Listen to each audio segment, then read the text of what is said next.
शरद भाऊ, काय सांगाल? विधान परिषदेची निवडणूक तोंडावरती आलेली आहे. उमेदवारी मिळण्याच्या संदर्भामध्ये आपल्याला उभाटाकडनं उमेदवारी मिळाल्याचं सांगितलं जात आहे. नक्की काय परिस्थिती आहे? अधिकृतरित्या तुम्हाला कळवण्यात आलंय का पक्षाच्या वतीने? अधिकृतरित्या तर कळवण्यात आलं आहे, पण महाविकास आघाडीने जो निर्णय घेतला आहे, जळगाव शहर जळगाव जिल्ह्यातले जे उमेदवारी आहे ती मला जाहीर झालेली आहे. मला आज AB फॉर्मही सुद्धा आलेला आहे.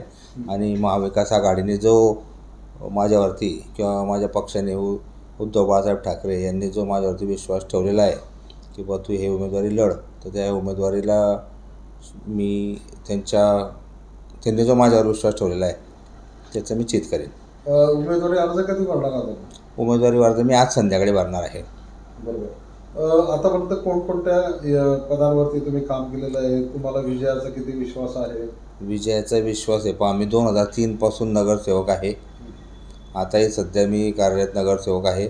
आणि शिवसेना उभाटा गटाचा मी महानगरप्रमुख 8 वर्षापासून महानगरप्रमुखाचं मी काम पाहतो आहे. महायुतीचं मोठं आव्हान असणार आहे पण. ठीक आहे ना. आता महायुतीमधले म्हणजे त्यांचा आता फार मोठा विषय आहे, पण तरीसुद्धा की आहे मॅजिक जे आहे ते घडणार. आम्ही आमच्या हिशोबाने प्रयत्न करणार आणि आम्ही जिंकून येणार अशी आम्हाला आहे. आम्हाला कोणाकोणाचे फोन येत आहे, कोणाकोणाचा साथ आहे हे आम्ही आता तुम्हाला ते 18 तारखेला समजेल. नमस्कार.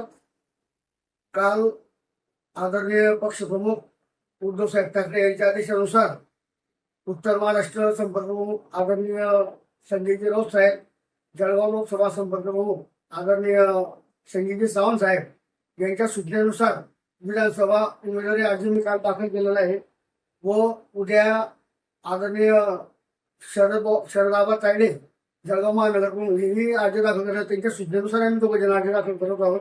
तरी त्यांच्या सूचनेनुसार पुढच्या निवडणुकीची रणनीती ठरवण्यात येईल व त्यांच्या आदेशानुसार आम्ही निर्णय घेऊ व ही निवडणूक पूर्ण ताकदीने लढण्याचा प्रयत्न करू. ABP माझा, उघडा डोळे बघा नीट.